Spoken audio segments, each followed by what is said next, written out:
जितू वरती विकेटनं यावेळेस केलाय बॉलला फोर्स. क्षेत्ररक्षक आहेत लॉंग ऑनला. बॉल खाली येत आहेत आणि गोल्डन डकवर उमेश यांना परतावं लागते. पहिल्या षटकात मिळते सफलता गोलंदाज जितूला. Wicket down.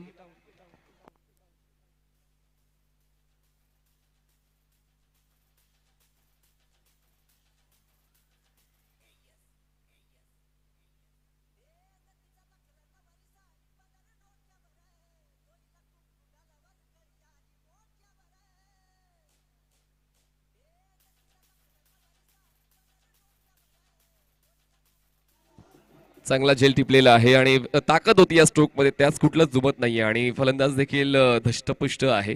रिप्ले मध्ये आपल्याला पाहायला मिळते. पण जसा सकाळीच मी उल्लेख केला होता की या मैदानात खेळताना मे महिन्यामध्ये तुम्हाला जास्त ताकदीचा वापर करावा लागणार आहे आणि त्याच middle of the bat connection झालं होतं. ताकद थोडीशी कमी पडली आणि लॉंग ऑनला